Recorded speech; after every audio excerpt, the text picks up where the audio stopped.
Good morning, students. Today we are going to learn about human evolution. So, first we will read these learning objectives: to know the origins of humans, to learn about the different stages of human evolution from nomadic hunting gathering to a settled life, to know about the stones implements of the prehistoric humans, to understand the use of fire and wheel, to know the significance of rock paintings of the ancient humans. First, we have to know about what is meant by human evolution. So human evolution அப்படின்னா என்ன அப்படிங்கிறத முதல்ல நம்ம தெரிஞ்சுக்கணும். இப்போ இந்த image பாருங்கள். First வந்து எர்த் இருக்குது. ஸோ அதில் வந்துட்டு 460 crore இயர்ஸ் இருக்குது. ஸோ அதுக்கு முன்னாடியே வந்து இந்த பூமி வந்து உருவாகி இருக்குது. அதுக்கு அடுத்து வர ஒவ்வொரு இயர்ஸில் லேக் ஆஃப் இயர்ஸில் நிறைய ஜெனரேஷன்ஸ். ஸோ மனிதன் வந்து உருமாற்றம் அடைகிறான் ஒவ்வொரு ஸ்டேஜ்லேயும். ஸோ அதுதான் வந்துட்டு அந்த உருமாற்றம் அடைகிற அந்த தோற்றம், அதுதான் வந்து என்ன அப்படின்னு பார்த்தா ஹியூமன் எவல்யூஷன். ஸோ ப்ரீவியஸ் கிளாஸில் இருந்த மாதிரி தான் வந்துட்டு இதுலேயும் கான்வர்சேஷன் கொடுத்துருக்காங்க. ஸோ நம்ம மெயினான திங்ஸ் என்ன, மெயினான இன்ஃபர்மேஷன்ஸ் என்ன அப்படிங்கிறத மட்டும் நம்ம இந்த லெசனில் பார்க்கலாம். The story of human evolution can be scientifically studied with the help of archaeology and anthropology. So நம்ம ஏற்கனவே ப்ரீவியஸ் கிளாஸில், அதாவது வாட் இஸ் ஹிஸ்ட்ரி அந்த லெசனில் நம்ம ஆர்கியாலஜி பற்றி நம்ம பார்த்துருக்கோம். ஆர்கியாலஜி அப்படிங்கிறது தமிழில் அகழ்வாராய்ச்சி அப்படின்னு அர்த்தம். ஸோ மண்ணிலிருந்து தோண்டி கண்டுபிடிக்கப்பட்ட புதைப்பொருள், ஸோ அதுதான் வந்து ஆர்கியாலஜி. And anthropology. ஸோ இந்த ரெண்டு இதை பற்றி அதில் இருக்கிறத நம்ம படித்தோம் அப்படின்னு சொன்னால் சயின்டிஃபிக்கலாக நம்ம ஹியூமன் எவல்யூஷனை பற்றி நாம் தெரிஞ்சுக்கலாம். நெக்ஸ்ட் இன்ஃபோபைட்ஸ் பாருங்கள். Archaeology is the study of prehistoric humans remained materials used by prehistoric humans. Excavated materials remains are the main source for archaeological studies. இப்போ என்ன சொல்கிறாங்கன்னா, நம்மளுடைய சொன்ன மாதிரி ஆர்கியாலஜி அப்படிங்கிறது புதைப்பொருள், அதாவது நிலத்துக்கடியில் புதைஞ்சிருக்கிற பழைய, அதாவது ஏன்ஷியன்ட் பீப்புள்ஸ் யூஸ் பண்ண அந்த திங்ஸு, ஸோ அந்த மாதிரியான இதெல்லாம் வந்துட்டு கண்டுபிடிச்சி எடுக்கிறது. ஸோ அந்த ஸ்டடீஸ்க்கு பேர் தான் வந்து ஆர்கியாலஜி. ஸோ அதை தான் இங்கேயும் சொல்கிறாங்க. We are moved on the next topic, the stages of human evolution. There are 6 stages are there.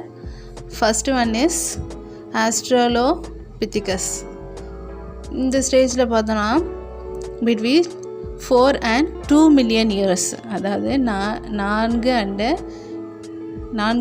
மற்றும் 2 மில்லியன் வருடங்கள். ஸோ இந்த இடைப்பட்ட காலங்களில் தோன்றினவங்க தான் யார் அப்படின்னு பார்த்தா இந்த ஆஸ்ட்ரலோபித்திகஸ். ஸோ இவங்க எப்படின்னா mix of human and apes. So அதாவது மனித குரங்கு அப்படின்னு ஏற்கனவே சொல்லுவாங்க இல்லையா, குரங்குல இருந்தால் மனிதன் வந்திருக்கான் அப்படின்னு சொல்லுவாங்க இல்லையா. ஸோ அதுதான் இங்கே சொல்கிறாங்க. ஸோ மிக்ஸ் ஆஃப் மனுஷனும் உயர் விலங்கினமும் வந்து சேர்ந்து தான் இந்த ஸ்டேஜ் அப்படின்னு சொல்கிறாங்க. ஸோ இவங்களாம் எங்கே இருந்தாங்க அப்படின்னு பார்த்தா proto human evolved in Africa south ape. So இவங்க சவுத் ஆஃப்ரிக்காவில் இவங்க வந்து இருந்திருக்காங்க. முதல்ல அவங்க அங்கே தான் வாழ்ந்தாங்க அப்படிங்கிறது கண்டுபிடிக்கப்பட்டிருக்கு. Second stage is homo habilis.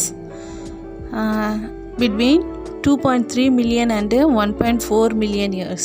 So இதுக்கு இடைப்பட்ட காலங்களில் இவங்க வாழ்ந்திருக்காங்க அப்படிங்கிறத கண்டுபிடிச்சிருக்காங்க.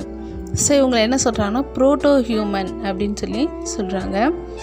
ஸோ இவங்களோட ஸ்ட்ரக்சர், பாடி ஸ்ட்ரக்சர் எப்படி இருந்தது அப்படின்னு பார்த்தா ப்ரெசன்ஸ் ஆஃப் பிக் டோஸ் அப்படிங்கிறது பாதம். ஸோ டோஸில் வந்துட்டு நல்லா பிக் சைஸில் இருந்தது. And protruding face tool maker. So face வந்து கொஞ்சம் ஒரு அனிமலோட இந்த ஃபேஸ் மாதிரி இருக்குது அவங்களுக்கு. Next third one homo erectus. So இந்த stage approximately 1.8 million years ago. So 1.8 million வருஷத்துக்கு முன்னாடியே இவங்க தோன்றியிருக்காங்க அப்படின்னு சொல்கிறாங்க. Not freely human brain smaller than ours. Not fully. So இவங்க வந்து முழுசாக ஒரு மனுஷன் அப்படின்னு உங்களை சொல்ல முடியாது. பிரெயின் வந்து அவங்க கொஞ்சம் ஓரளவுக்கு அவங்க யூஸ் பண்ணியிருக்காங்க. Walked in the straight position, he had the knowledge of power. So இந்த ஸ்டேஜில் இருக்கிற ஹியூமன் தான் வந்துட்டு ஸ்ட்ரெயிட்டாக நடக்க ஆரம்பிச்சிருக்காங்க. Straight position, knowledge of power. So நாலேஜை அவங்க யூஸ் பண்ணியிருக்காங்க. ஸோ அவங்களோட லைஃப்பை வாழறது. Next stage Neanderthal. ஸோ இந்த ஸ்டேஜில் அவங்க எப்படி இருக்காங்க அப்படின்னா டிஃப்ரெண்ட் ஃப்ரம் ஆஃப்ரிக்கன்ஸ்.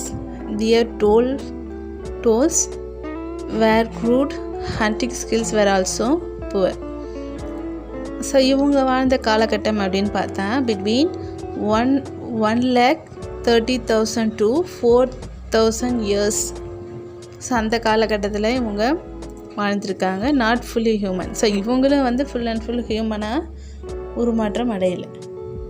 ஸோ இவங்க வந்து ஆஃப்ரிக்கன்ஸோட இவங்க வந்து கொஞ்சம் டிஃப்ரெண்ட்டாகவே இருந்தாங்க. இவங்களோட ஹண்டிங் ஸ்கில்ஸ்லாம் வந்துட்டு ரொம்ப புவராக இருந்தது. புவர் அப்படிங்கும்போது ரொம்ப ஓல்டான இதை தான் அவங்க பயன்படுத்திகிட்டு இருந்தாங்க. There evidence of burying the death evidence seeing on Germany. So இவங்களோட அந்த காலகட்டத்திலே வந்துட்டு பரீட் பண்ணுறது. பரீட் அப்படிங்கிறது இந்த இறந்தவர்களை வந்து அடக்கம் பண்ணுவாங்க இல்லையா. ஸோ அது வந்து எங்கே இருக்குது அப்படின்னு பார்த்தா ஜெர்மனியில். ஸோ ஜெர்மனியில் ஆர்கியாலஜிக்கல் ரிசர்ச் மூலமா அவங்க இந்த பரீட் பண்ணதெல்லாம் வந்து அவங்க பார்த்து அந்த எவிடன்ஸ்லாம் அவங்க கண்டுபிடிச்சிருக்காங்க. Next homo sapiens. ஸோ இந்த ஸ்டேஜ் வந்து 300 years எகோ. ஸோ அதான் 300 வருஷத்துக்கு முன்னாடி. ஸோ இவங்க வந்து வைஸ் மென். ஸோ ஓரளவுக்கு ஒரு மனுஷ ரூபத்துக்கு அவங்க வந்துட்டாங்க.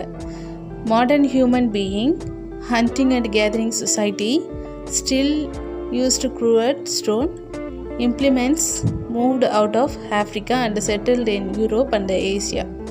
ஸோ இவங்க என்ன பண்ணுறாங்க, இவங்க கொஞ்சம் மாடர்ன் ஹியூமன் பீயிங்காக கொஞ்சம் இதாக இருக்காங்க. அப்போ அவங்க என்ன பண்ணுறாங்க, அவங்களோட ஹண்டிங் ஸ்டைலு ஸோ அது எல்லாத்துலேயுமே வந்து சேஞ்சஸ் இருந்திருக்கு. ஸோ ஹண்ட் பண்ணும்போது அவங்க வந்து ஒரு சொசைட்டியாக ஒரு 30-40 பேர் அந்த மாதிரி அவங்க வந்துட்டு ஹண்ட் பண்ணிவிட்டு குரூப்பாக ஹண்ட் பண்ணிவிட்டு அவங்க வாழ்ந்துட்டு இருந்திருக்காங்க. அடுத்து ஸ்டோன் இம்ப்ளிமெண்ட்ஸு. ஸ்டோன்ஸ் வந்து எப்படி யூஸ் பண்ணுறது, என்ன மாதிரியான எய்ட்ஸ்லாம் வந்து செய்யலாம் அப்படிங்கிறத அவங்க பண்ணியிருக்காங்க. அதுக்கப்புறம் Africa and settled in Europe and Asia.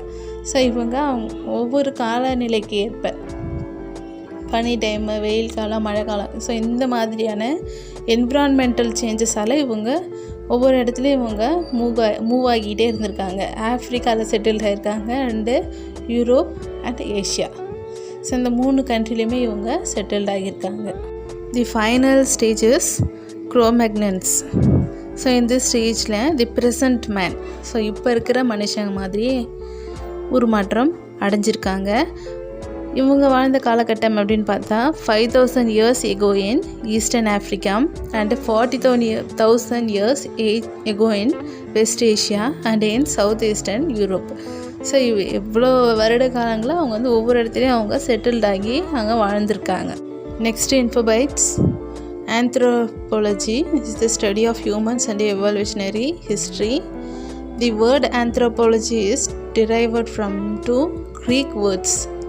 Anthropos meaning man or human and logos meaning thought or reason. Anthropologists attempt by investigating the whole range of human development and behavior to achieve a total description of cultural and social phenomena. So இப்போ anthropology அப்படிங்கிறது full and full எவல்யூஷ்னரி history, அதாவது மனிதர்களுடைய அந்த தோற்றத்தினுடைய அந்த வரலாறு, அதை பற்றி படிக்கிறத வந்து ஆந்த்ரோபாலஜி. ஸோ இது டிரைவர். ஸோ இது எதுலேருந்து உருவாச்சு அப்படின்னு பார்த்தா க்ரீக் வேர்ட்லேருந்து உருவாக்கியிருக்கு. க்ரீக் வேர்டில் ஆந்த்ரோபோஸ் அப்படிங்கிறது மேன் ஆர் ஹியூமன் அப்படின்னு சொல்கிறாங்க. ஸோ இதில் ஹியூமன்ஸோடைய ஆக்டிவிட்டீஸ், அதாவது ஏன்ஷியன்ட் பீப்புள் அந்த காலத்தில் இருந்த மனிதர்களுடைய பிஹேவியர்ஸ் அண்ட் டெவலப்மெண்ட்ஸ், அவங்களோட description of culture, social phenomena. So இந்த மாதிரியான இஷ்யூஸ்லாம் படிக்கிறது தான் வந்து anthropology. Next point, radio carbon dating was used to ascertain the period. It was found out that the footprints of humans they had discovered were about 3.5 million years old. When there is sudden change in nature, the living beings adapt themselves to the changes and survive. Humans have thus evolved over millions of years, adapting themselves to the changing times. So ஏற்கனவே நான் சொன்ன மாதிரி இந்த ஆந்த்ரோபாலஜியில் கண்டுபிடிச்ச ஒரு விஷயம், they are footprints அப்படிங்கிறது காலடி. ஸோ அந்த ஃபுட்டோட அந்த அச்சு. ஸோ அதை வந்துட்டு அவங்க ரிசர்ச் பண்ணி பார்க்கும்போது, ஸோ அந்த ஃபுட்பிரிண்ட்ஸ் வந்து 3.5 மில்லியன் இயர்ஸுக்கு முன்னாடி வச்சுருந்த அந்த ஃபுட்பிரிண்ட்ஸ் அப்படின்னு சொல்லி சொல்கிறாங்க. So sudden change in nature. So நேச்சரோட என்விரான்மெண்ட் சேஞ்சஸால் அவங்க அந்த இடத்துலேருந்து வேறு இடத்துக்கு அவங்க சர்வை பண்ணுறதுக்காக அந்த இடத்துலேருந்து வேறு இடத்துக்கு அவங்க மூவ் ஆகி போயிருக்காங்க. Humans have thus evolved over millions of years adapting themselves to the changing times. So அந்த பருவநிலை மாற்றம் சொல்லுவாங்க இல்லையா தமிழில். ஸோ அந்த மாதிரி காலநிலை மாற்றங்களுக்கு ஏற்ப அவங்களோட லிவிங், அதாவது அவங்க தங்கியிருக்கிற இடத்த அவங்க மாற்றிக்கிட்டே இருக்காங்க. Next, do you know people and their habitat. So அதாவது இந்த பீப்புள்ஸ் வந்து எந்தெந்த இடத்துல வாழ்ந்திருக்காங்க அப்படிங்கிற இதை பார்க்கலாம். ஆஸ்ட்ரலோபிதிகஸ். ஸோ இவங்க ஈஸ்ட் ஆஃப்ரிக்காவில் இருந்திருக்காங்க. ஹோமோ ஹெபிலிஸ் இவங்க சவுத் ஆஃப்ரிக்காவில் வாழ்ந்திருக்காங்க. ஹோமோ ரெக்டஸ் இவங்க ஆஃப்ரிக்கா அண்டு ஏஷியாவில் இருந்திருக்காங்க. நியோண்டர்தல் ஸோ இவங்க யூரோஷியா அப்படிங்கிற இடத்துல இருந்திருக்காங்க. யூரோப் அண்டு ஏஷியா, ஸோ ரெண்டு இடத்துலையுமே இருந்திருக்காங்க. கோமேக்னஸ் ஃப்ரான்ஸில் இருந்திருக்காங்க. பெக்கிங் சைனாவில் இருந்திருக்காங்க. ஹோமோ சாப்பியன்ஸ் ஆஃப்ரிக்காவில் இருந்திருக்காங்க. ஹைட்பர்கர்ஸ் இவங்க லண்டனில் இருந்திருக்காங்க. ஸோ இவங்களாம் எப்படி அங்கே இருந்தாங்க அப்படின்றத கண்டுபிடிச்சாங்க அப்படின்னா இந்த ஆர்கியாலஜி அண்டு ஆந்த்ரோபாலஜி இது மூலமாக அவங்க கண்டுபிடிச்சிருக்காங்க. Another infobites, Cro-Magnons learned to live in caves. Lascaux caves in France is the evidence for cave living of Cro-Magnons. They habitude to bury the dead. So இப்போ என்ன சொல்கிறாங்கன்னா, Cro-Magnons வந்து அவங்களுடைய இந்த ராக் பெயிண்டிங் அவங்க வந்து எங்கே தங்கியிருந்தாங்க அப்படின்னு பார்த்தா கேவ்ஸில். ஸோ அந்த கேவ்ஸில் இருக்கிற சில விஷயங்களை அவங்க சர்ச் பண்ணி பார்க்கும்போது அங்கே கிடைச்ச ஒரு எவிடன்ஸ் என்ன அப்படின்னு பார்த்தா, ஸோ பரீட் பண்ணுற ஒரு விஷயம் இவங்க அப்போயே தெரிஞ்சு வச்சுருந்துருக்காங்க. பரி மீன்ஸ் இறந்தவங்களை வந்து அடக்கம் பண்ணுவாங்க இல்லையா மண்ணில், ஸோ அதுதான் bury. Next, migration of homo sapiens from east Africa to other parts of the world. So உலகங்களில் எந்தெந்த இடங்களில் இந்த ஹோமோ சாப்பியன்ஸ் வந்து வாழ்ந்திருக்காங்க அப்படிங்கிறது இந்த மேப்பில் வந்து கொடுத்துருக்காங்க. ஸோ ஃபஸ்ட்டு ரெட் கலரில் இருக்கிறது ஹோமோ சாப்பியன்ஸ். ஸோ அவங்க எந்தெந்த இடத்துல அவங்க இருந்திருக்காங்க, அந்த இடங்களில் எவ்வளோ வருடங்களுக்கு முன்பு அவங்க அங்கே வாழ்ந்திருக்காங்க அப்படிங்கிறதும் அதில் கொடுத்துருக்காங்க. இப்போ நெக்ஸ்ட்டு பாயிண்டில் சொல்லியிருக்காங்க பாருங்கள், human evolution means. Human evolution அப்படின்னா என்ன அப்படிங்கிறத பற்றி சொல்லியிருக்காங்க. The process through which the humankind changes and it develops towards an advanced stage of life. See how the modern human has evolved. So human evolution அப்படின்னா human கைண்டோட அந்த changes development towards the advanced stage of life. So அவங்களோட life ஸ்கில்லில் அவங்க எந்த அளவுக்கு அவங்க development ஆகியிருக்காங்க அப்படிங்கிறது தான், அதை பற்றி படிக்கிறது தான் வந்துட்டு ஹியூமன் எவல்யூஷன். கீழே ஒரு 3 பாயிண்ட்ஸ் கொடுத்துருக்காங்க பாருங்கள். Humans in erect position and walking on 2 legs happened much later. Changes in thumb so that they can hold things tightly. Development of brain. So first டைப்பில் ஹியூமன்ஸோட இந்த பொசிஷன், ஸோ வாக்கிங் பொசிஷன் அப்போ தான் அவங்க 2 லெக்ஸை use பண்ணி அவங்க walk பண்ண ஆரம்பித்தாங்க later. So அதுக்கப்புறம் தம்பு மீன்ஸ் அந்த அச்சு வந்து பதிக்கிறது. ஸோ அவங்களோட அந்த காலை, அதாவது அவங்களோட ஃபூட்டை வந்துட்டு நிலத்தில் டைட்டாக வந்து பதிக்கிறாங்க. அதுக்கு அடுத்த ஸ்டேஜில் அவங்க டெவலப்மெண்ட் ஆஃப் பிரெயின், ஸோ அவங்களோட நாலேஜ்க்கு ஏற்ப அவங்களோட லைஃப் ஸ்கில்லை அவங்க டெவலப் பண்ணுறாங்க. Next point, homo sapiens who migrated out of Eastern Africa settled in different parts of the world. So homo sapiens வந்து எங்கே இருந்தாங்க அப்படின்னா செட்டில்டு இன் ஆஃப்ரிக்கா, ஈஸ்டர்ன் ஆஃப்ரிக்காவில் அவங்க செட்டில்ட் ஆகிருக்காங்க, different parts of the world. So ஒவ்வொரு இடங்கள்லையும் அவங்க இருந்திருக்காங்க. Their life style also evolved and they made it suitable to the environs in which they lived. So environmental கண்டிஷனுக்கு ஏற்ப, ஸோ அதுக்கு சூட் ஆகுற மாதிரியான அவங்களோட லைஃப் ஸ்டைல் வந்து இருந்திருக்கு. So humans in different places adapted different forms of lifestyle. So அங்கே இருக்கிற அந்த என்விரான்மெண்டல் சுச்சுவேஷனுக்கு தகுந்த மாதிரி அவங்களோட லைஃப் ஸ்டைலை அவங்க சேஞ்ச் பண்ணியிருக்காங்க. அதாவது அவங்களோட லைஃப் ஸ்டைலில் மாற்றங்கள் ஏற்பட்டிருக்கு. Based on the weather, climate and nature of the living place. Their physical and complexion also differed. So ஃபிசிக்கலாகவும் அவங்க யோசிக்கிற அந்த மைண்டு, ஸோ இந்த மாதிரியான என்விரான்மெண்டல் சுச்சுவேஷன், ஸோ இந்த மாதிரியான விஷயங்கள்லாம் அவங்க தங்குற அந்த லிவிங் பிளேஸ் அது வந்துட்டு சேஞ்ச் ஆகிட்டே போயிருந்துருக்கு. This resulted the formation of different races.